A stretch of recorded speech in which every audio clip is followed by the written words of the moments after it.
Dear legal aspirants, अभी तक हम भारतीय न्याय संहिता के अंदर टोटल 3 वीडियोस बना चुके हैं और ये 4th वीडियो है जहाँ पे डेफिनेशंस चल रही थी। प्रीवियस वीडियो का लिंक नीचे डिस्क्रिप्शन में है, अगर नहीं अभी तक वीडियोस देखे तो देख लें, क्योंकि देखिए किसी भी लॉ को समझने के लिए उसके बेसिक्स का क्लियर होना बहुत जरूरी है। अब चैनल का प्रचार और प्रसार कर लेते हैं, चैनल को सब्सक्राइब जरूर कर लें और साथ ही साथ अपने दोस्तों को भी शेयर करें सब्सक्राइब करने के लिए, और एक बेल आइकन जो है इसको प्रेस करें ताकि आने वाले वीडियोस के अपडेट्स मिलते रहें।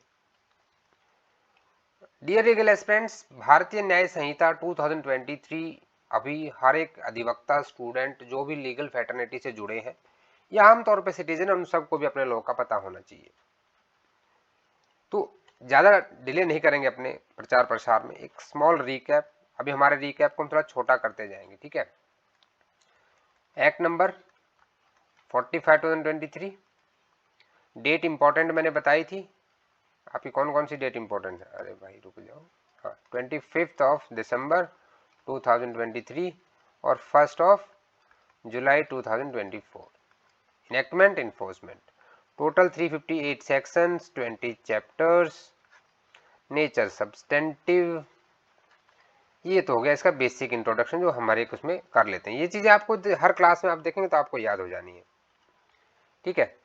अब साथ ही साथ हमने चैप्टर 1 की बात की थी, जो कि सेक्शन 1 से लेकर के और सेक्शन 3 तक है, जिसने आईपीसी के चैप्टर 1 और 2 को रिप्लेस किया है, पुरानी आईपीसी के। सेक्शन 1 जो हमारा टेरिटोरियल जुरिस्डिक्शन की बात करता है कि आईपीसी जैसे लागू होती थी वैसे बीएनएस कहाँ लागू होगी, एक्स्ट्रा टेरिटोरियल और इंट्रा टेरिटोरियल, यानी इंडिया के अंदर और इंडिया से बाहर 12 नॉटिकल माइल्स तक हमारा कोस्टल एरिया में भी। ये सब चीजें हम कवर कर चुके हैं, बस हम जस्ट टच करेंगे, इसके डिटेल्स में नहीं जाएंगे। फिर हमने प्रीवियस क्लास में स्टार्ट कर दिया था डेफिनेशंस का, और हम आ गए थे 2 of 15 तक, 2 subsection 15, illegally and legally bound to do. इसमें एक किसी ने मेल किया है कि इस चीज को थोड़ा सा दोबारा से एक्सप्लेन कर दो, illegally and legally bound to do. चलिए इसको थोड़ा अच्छे से क्लियर करते हैं। We will try to clear it in better way. BNS की अगर मैं बात करूं तो बीएनएस में 2 सबसेक्शन 15 या क्लॉज 15 में इसको डिफाइन किया गया है, और आईपीसी में ये सेम चीज डिफाइन की गई थी 43 में, सॉरी, सेक्शन 43 के अंदर। क्या चेंजेस आए? देखिए सबसे पहले आपको दो मीनिंग समझिए आप। इलीगल, इलीगल का मतलब क्या होता है? इलीगल 3 चीजों से कोई लीगल बोलेंगे भाई, ठीक है। इलीगल किस किस को बोलेंगे? विच इज एन ऑफेंस, कोई भी ऐसा कार्य जो अपराध की श्रेणी में आता है वो इलीगल है, सबको पता है, जनरल मीनिंग है। Which is prohibited by law, भी कानून ने जिसको प्रोहिबिट कर दिया है। ड्रिंक एंड ड्राइव, कोई दारू पी के गाड़ी नहीं चलाएगा। अपराध में क्या होता है? जनरली अपना काम जिससे हम किसी को नुकसान पहुंचाए, लेकिन पहुंचा सकते हैं ना, वहां भी अपराध कर, दारू पी के गाड़ी नहीं चलानी, डोंट ड्रिंक एंड ड्राइव, ठीक है। It is also prohibited by law, ये भी इलीगल है। एंड वन अनदर थिंग, तो अगर आप इस थर्ड कनोटेशन को देखते हैं तो दिस इज मोस्ट इंपॉर्टेंट। पहले तो इसको एमसीक्यू में मार्क कर लें, आईपीसी में भी बहुत बार पूछी जाती थी ये, और अब भी पूछी जाती है। देखिए इलीगल का जो मीनिंग है यहाँ बड़ा वाइडर हो गया है, it is a very wider connotation because of this, which furnish the ground of civil action. अब सिविल एक्शन कब होता है? आप सबने कॉन्ट्रैक्ट एक्ट पढ़ा है। कॉन्ट्रैक्ट एक्ट में सेक्शन 73 में देखो हम डैमेजेस किस तरह से ऑब्टेन करते हैं, ब्रीच ऑफ कॉन्ट्रैक्ट, यानी कि ऐसा कोई ग्राउंड जो सिविल एक्शन को भी क्या करता है, जिसपे सिविल एक्शन लिया जा सकता है। सिविल एक्शन कहां ले सकते हैं हम? कॉन्ट्रैक्ट एक्ट, ठीक है, आपके सीपीसी के थ्रू लेते हैं ना। आप सेक्शन 73 पढ़ना वहां जाके, इसको देखिए रेगुलर क्लास में जब हम कवर करते हैं ना तो तब तो फिर हम सेक्शन 73 को भी पूरा पढ़ाते हैं, सीपीसी के रिलेट प्रोविजन को रिलेट करते हैं। तो बट यहाँ पे क्योंकि ये थोड़ा सा रिवीजन फास्ट करना है तो उतना हो नहीं पाएगा, अदरवाइज तो 4-5 महीने तो हमारे बीएनएस में लग जाने हैं, क्योंकि रेगुलर क्लासेस में मेंस की भी तैयारी साथ होती है। चलिए, which furnish the ground of for a civil action. Civil action जैसे ब्रीच ऑफ कॉन्ट्रैक्ट में क्या होगा कि जो ग्राउंड दिए गए ना सिविल एक्शन के लिए, अब सेक्शन 73 मैंने बताया, सेक्शन 73 क्या कहता है कि जो डैमेजेस हैं कैसे ऑब्टेन हो सकते हैं under the breach of contract, civil action भी इसमें इंक्लूड हो गया। अब बात आती है legally bound to do. Legally bound to do क्या है? whatever it is illegal in him to omit। इसका मतलब क्या है कि भैया मैंने आपको 2/25 पढ़ाया था पहले ही, उसमें 2/1 के साथ। 2/1 में क्या था, एक्ट था, और 2/25 में क्या था, ओमिशन था। ओमिशन क्या होता है, मैंने वहां एक वर्ड यूज किया था, कल्पेबल ओमिशन। ऐसे काम जो आपको कानून चाहता है कि आप करो और आप नहीं करते हो तो वो अपराध की श्रेणी में आ जाते हैं, लोप। ओमिशन को हिंदी में क्या कहते हैं, लोप कहा जाता है। क्लियर हो गया। तो ऐसा कोई भी काम जो अगर वो ओमिट करता है तो वो इलीगल बन जाता है, which is prohibited by law और विच इज एन ऑफेंस और which is ground for civil action. ठीक है, ऐसा अगर कोई ओमिशन करता है, ठीक है, तो भैया लीगली बाउंड टू डू, वो ओमिशन उसको नहीं करना, वो काम करना है। ये बता रहा है एक्ट और ये बता रहा है आपको ओमिशन। यहां कह रहा है एक्ट ऐसा नहीं है करना है, ओमिशन नहीं करना है। क्लियर, आई होप आपको ये और अच्छे से क्लियर हो गया होगा। अभी आते हैं आपकी सबसे फेवरेट स्लाइड के ऊपर। भैया ये तो एकदम बिल्कुल आपके का ड्रीम है, सबका, हम सबका ड्रीम है, सबको जज बनना है। अब जज जब आप वर्ड सुनते हो तो जज सुनते ही हमारे माइंड में सबसे पहले क्या चीज आती है, देखिए एक तो है जो आम तौर पे बिल्कुल लेमैन लैंग्वेज। लेमैन लैंग्वेज में तो भाई जो कोई कोर्ट में बैठता है वो जज है। लेमैन लैंग्वेज, लेमैन को नहीं पता है कि कौन क्रिमिनल कोर्ट में जज है, कौन सिविल में जज है। और हम आईपीसी पढ़ रहे हैं, सॉरी बीएनएस पढ़ रहे हैं, तो बट ऑब्वियस अभी हम क्रिमिनल लॉ पढ़ रहे हैं। तो क्रिमिनल लॉ की जब मैं बात करूं स्पेशली, यहाँ सिविल जजेस पे मत जाइए, क्रिमिनल लॉ की बात करूं तो जजेस सुनते ही आपके माइंड में कि जजेस सुप्रीम कोर्ट और हाई कोर्ट में ही बैठते हैं। और कहां बैठते हैं, वेरी गुड, सेशन कोर्ट में ही बैठते हैं। बैठते हैं, सेशन जज होता है ना, एडिशनल सेशन जज। ठीक है, तो जो लोअर कोर्ट्स है उनमें जज नहीं होते, उन्हें मैजिस्ट्रेट बोला जाता है। अब ये होगी जी, ठीक है जी, मुझे सीआरपीसी आती है भाई, देखो मुझे इतना पता है, ठीक है, आई नो बीएनएसएस, भारतीय नागरिक सुरक्षा संहिता भी मैं पढ़ चुका हूँ, ठीक है। लेकिन ये जज का जनरल मीनिंग है, बट एक्चुअल में हु इज जज। आप देखेंगे यहाँ मैंने कुछ वर्ड्स को ना बोल्ड करके इटैलिक कर रखा है, तो so that you can understand these are the key words. जज का मतलब होता है कोई ऐसा व्यक्ति, a person who is officially designated as जज, जिसको ऑफिशियली डेजिग्नेट किया गया है जज को। एंड जहां कहीं भी आपको किसी डेफिनेशन में एंड मिलता है वहां एक प्लस का साइन लगा लिया।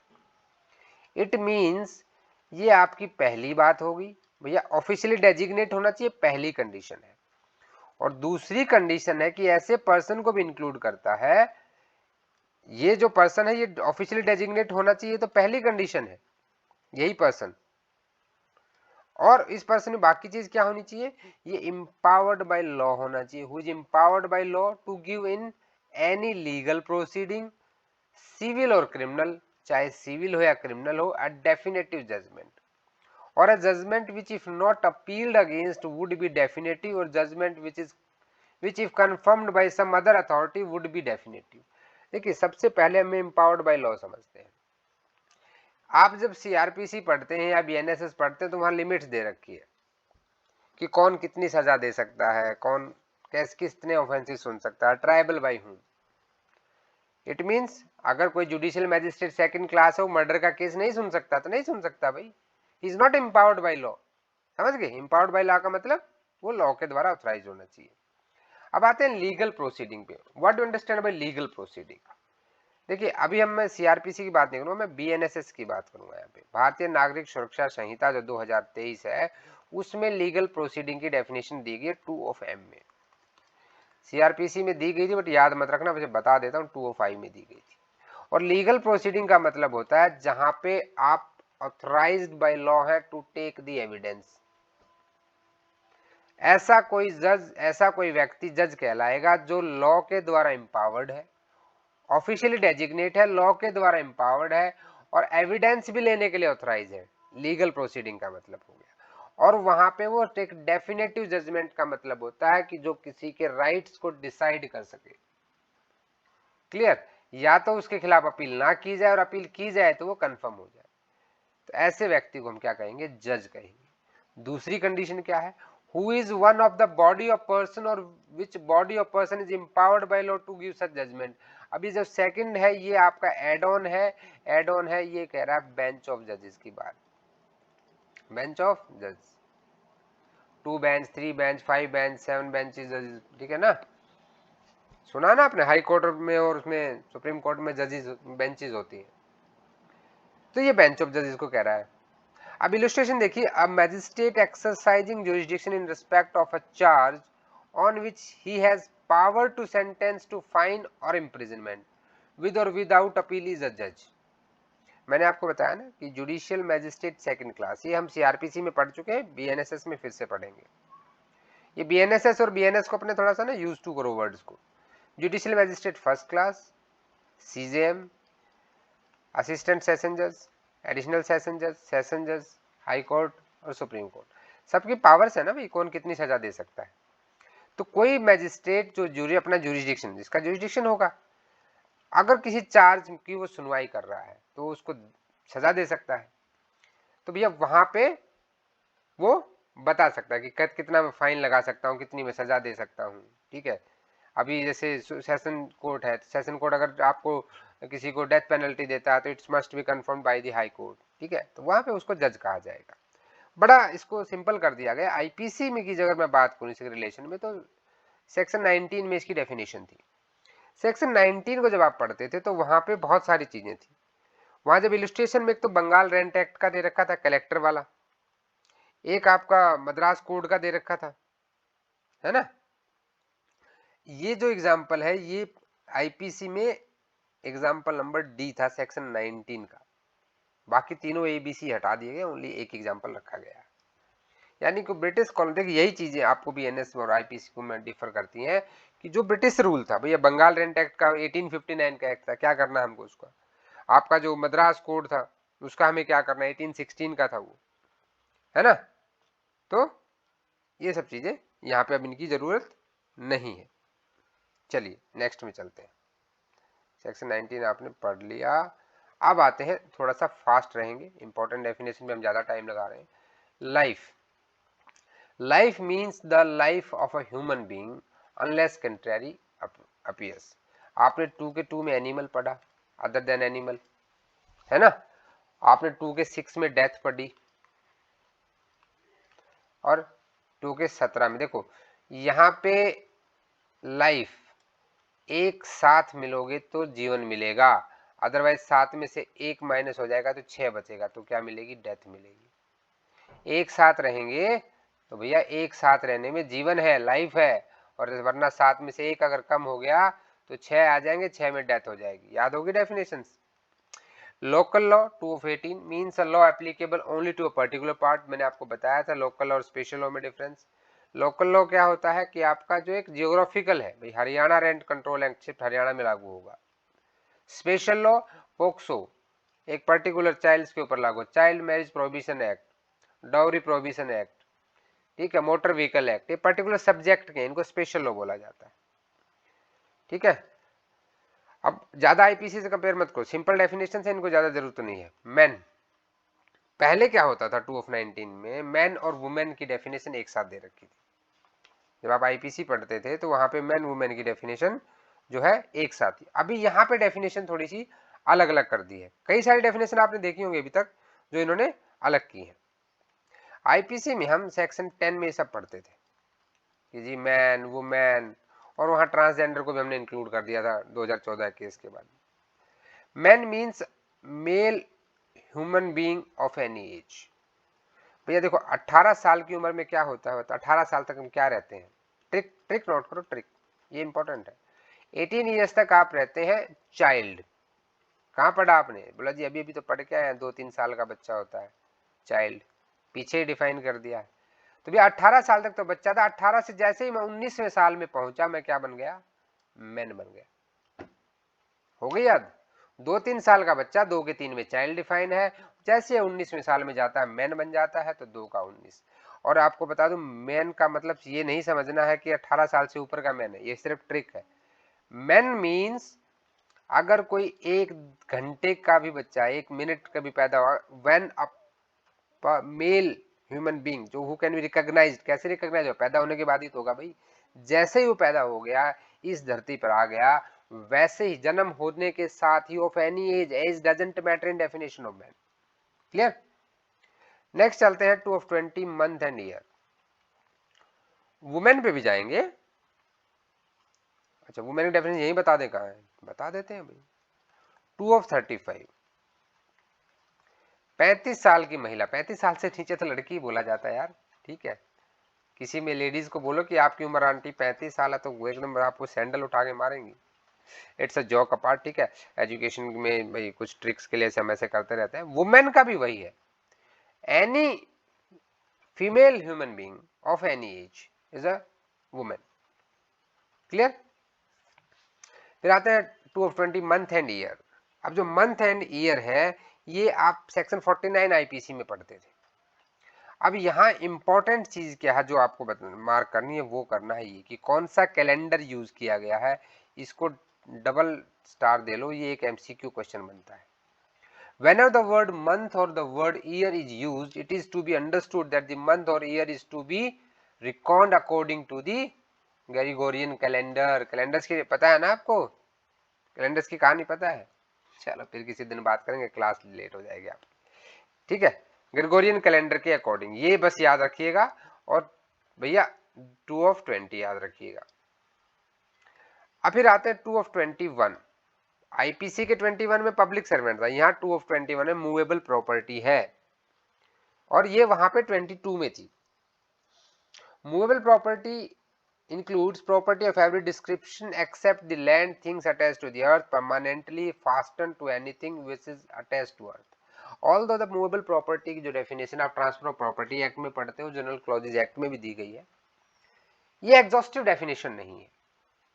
बट सीधी सी बात है, मूवेबल प्रॉपर्टी कोई भी ऐसी प्रॉपर्टी जिसको आप एक जगह से दूसरी जगह लेके जा सकते हो, सोना चांदी पैसा, ठीक है, आपके भाई चेक्स करेंसी नोट से क्या सारे मूवेबल प्रॉपर्टी है। और जो ऐसी चीजें जो अर्थ से अटैच है परमानेंटली, वो भाई आपकी नहीं होंगी। अब ये टिम्बर्स और ग्रास की बात नहीं की गई है, इसीलिए कह रहा हूं इट्स नॉट एग्जॉस्टिव डेफिनेशन, और इतनी इंपॉर्टेंट नहीं है, बस आपको याद रखना है कि किस सेक्शन में 2 of 21 में है, ठीक है। चलो इसकी भी ट्रिक बता दें तो ठीक है। जैसे लड़का 21 साल का होता है वो शादी करके लड़की को घर ले आता है, 21 साल शादी की एज है, तो भैया देखो घर कहीं से कुछ लेके आया ना, please don't take it an otherwise, ठीक है। तो मूवेबल प्रॉपर्टी ऐसे अपनी कुछ ट्रिक्स बना सकते हो आप। 22 number unless the contrary appears from the context word importing the singular number includes plural. ये कुछ नहीं कह रहा, ये कह रहा है कि भैया singular number is equal to plural number, and words importing plural number include singular. बस singular is equal to plural, इतना ही याद रखना नंबर में आपको। क्या रखना है कि plural is equal to singular. ये आईपीसी के सेक्शन 9 में होता था, अभी 22 में है। देखो इन पे अभी इन पे ज्यादा जोर मत दो याद करने पे, वो सब मैं जब हम पढ़ेंगे ना आगे सब याद कर दूं, बट एक जस्ट आपको क्लैरिटी देने के लिए। अब आते हैं ओथ। ओथ भैया पहले 51 में होती थी, बड़ा शुभ नंबर था, अच्छे से याद हो जाता था ठीक है। अभी ओथ यहाँ पे है। ट्रिक क्या है कि देखो 4 है, 1 2 3 4 है, तो 2 और 3 के बाद क्या आता, 4 आता, 4 से पहले 3 और 2 आते हैं। Includes solemn affirmation of substituted by law for an oath, and any declaration required or authorized by law to be made before a public servant or to be used for the purpose of proof whether in court or not। मैं गीता पे हाथ रख के कसम खाता हूं कि जो कहूंगा सच के सिवा कुछ नहीं कहूंगा। कितने लोगों ने चीज देखी है देखिए रिलीजियस एजरिवेशन होता है ये, एक धार्मिक काम है, ठीक है। इसीलिए आप देखोगे हिंदू को भाई गीता दी जाती है, कुरान दी जाती है, मुस्लिम को, ठीक है। तो ये माना जाता है कि भैया अगर अपनी धार्मिक चीजों पे हाथ रख के कोई झूठ नहीं बोलता है, कसम खाई जाती है, तो अगर कसम खाओगे तो आप झूठ नहीं बोलोगे, इसीलिए इसको ओथ का नाम दिया गया है। क्लियर। अब बड़ी इंपॉर्टेंट डेफिनेशन आती है भैया, आईपीसी के अंदर ये सेक्शन 40 में थी। सीआरपीसी में बात को तो 2 of F में ऑफेंस था ना, ठीक है। अभी ऑफेंस क्या है, what do understand by the offence. अभी आपने इससे पहले पढ़ा था इलीगल क्या है, तो आपने वहां पढ़ा विच इज एन ऑफेंस। अभी यहां पे आ गया है ना कि भी ऑफेंस की डेफिनेशन दो। except in the chapters and the sections mentioned in clause A and B of the word offense in means a thing made punishable by this संहिता, पहले लिखा हुआ था by this code, अभी हो गया संहिता। अब क्लोज ए और क्लोज बी में कुछ दिया गया है। In chapter 3 in the following sections namely section 2, 3, 4, 5, 8, 9, 49, ये सब एक सेक्शंस दे दिए गए हैं, ठीक है। ये आपके किसी भी संहिता, स्पेशल लॉ या लोकल लॉ में क्या होंगे, पनिशेबल होंगे। ऐसे सब सेक्शन 2 में दे दिया गया है। इसकी डेफिनेशंस को आप जस्ट अभी 2 of 24 याद रखो, डिटेल में जब आपको मैं पढ़ाऊंगा वहां पे हम ऑफेंस में, क्राइम में डिफरेंस पढ़ेंगे, एलिमेंट्स ऑफ क्राइम पढ़ेंगे, ठीक है। उसके बाद ऑफेंस के साथ साथ आपको सेक्शन 39 में जो वॉलंटरली पढ़ते थे, ठीक है, यहाँ भी अभी पढ़ने वाले हैं वॉलंटरली को, तो 33 में दिया गया है, उसको पढ़ेंगे। तो वहां पे ऑफेंस, ये एग्जॉस्टिव डेफिनेशन नहीं है, पहली चीज तो ये ध्यान रखना है। यहाँ पे जो दिया गया है ऑफेंस, ये एग्जॉस्टिव डेफिनेशन नहीं है। और जब आप क्लॉज 1 पढ़ते हैं, मान लीजिए आपने ए पढ़ा, तो वो क्या कह रहा है आपको, वो कह रहा है कि ऑफेंस का मतलब है कि जो चीजें पनिशेबल बना देगी उस कोड के द्वारा। अंडरस्टूड? तो इसको समझने के लिए थोड़ा सा मैं इसलिए आपको आगे चीजें नहीं बता रहा हूं, क्योंकि इसमें आप थोड़े से डिस्टर्ब हो जाओगे। देखिए, इसकी डेफिनेशन आपको जनरल क्लॉजेज एक्ट में भी मिलती है, 2 of 38 of general clauses act 1897 का जो एक्ट है। सीआरपीसी मैंने आपको बता ही दिया, आईपीसी में कहा था वो बता दिया। तो और इसको क्राइम और ऑफेंस के साथ पढ़ेंगे। चलिए आगे चलते हैं, अभी लेट नहीं करते। 220 ओमिशन हम ऑलरेडी पढ़ चुके हैं। पर्सन आईपीसी के सेक्शन 11 में था, इंक्लूड्स, ये आपका नेचुरल एंड आर्टिफिशियल बोथ, यानी कंपनी और एसोसिएशन या body of person, weather incorporated और नॉट, सबको इंक्लूड करता है। 27 public, it includes any class, public और कम्युनिटी।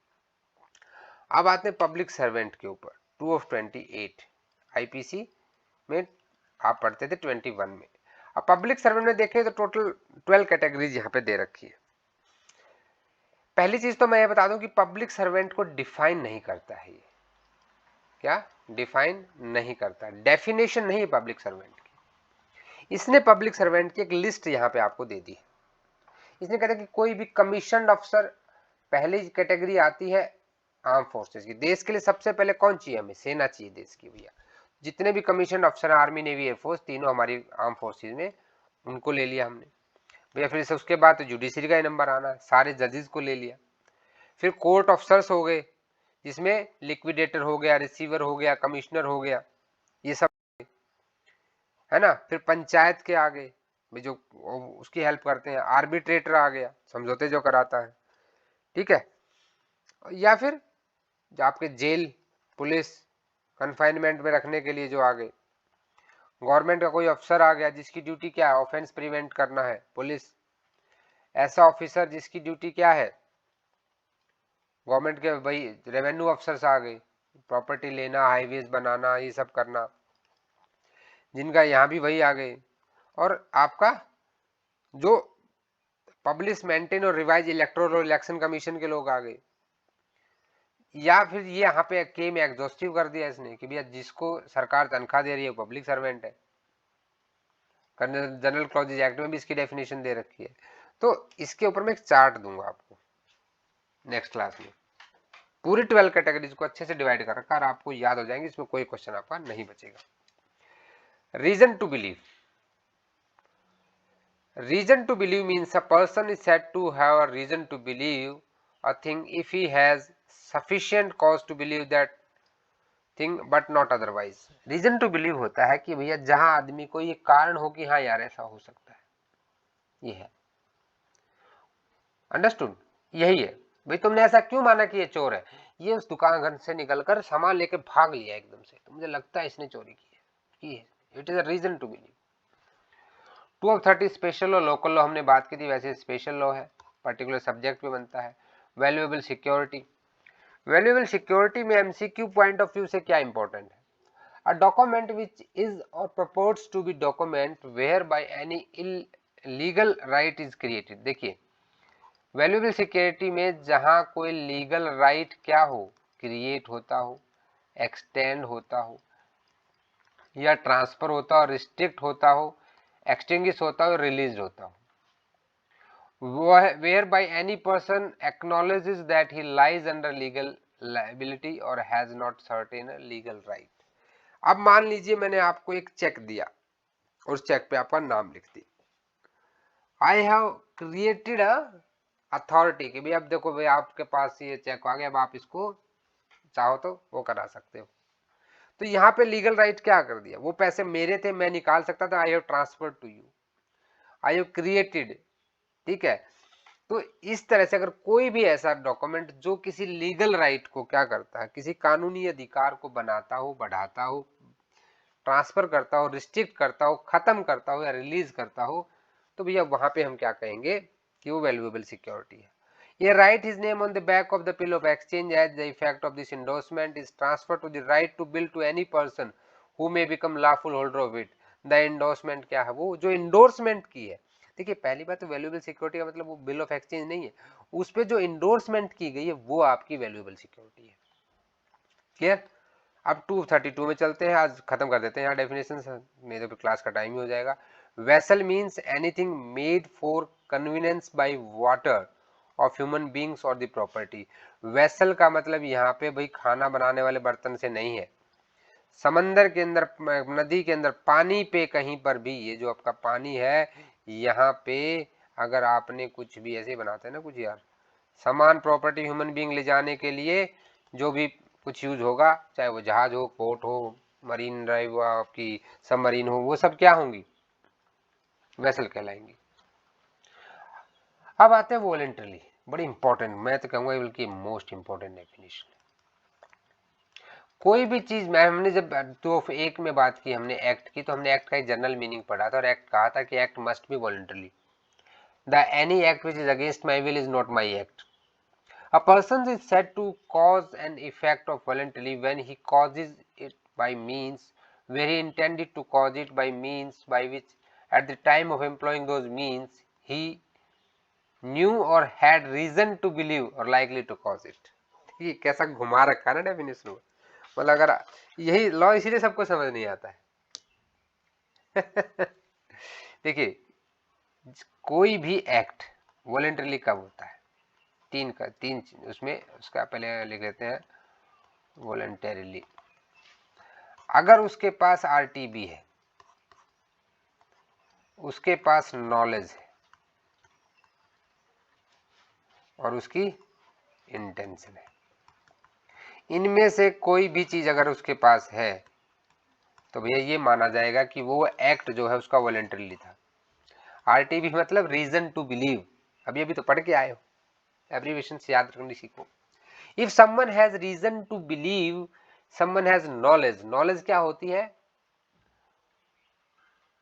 भाई, जहां आपको आपके एक्ट के कॉन्सिक्वेंसेस पता है ना, and when this mix up with your desire it becomes the intention.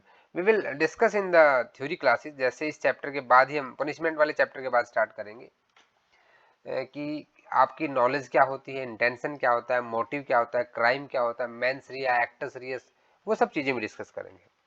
ये चीज क्लियर होगी, बेसिक आइडिया ले लो अभी, बस उसमें ज्यादा उसमें टेंशन लेने की जरूरत नहीं है।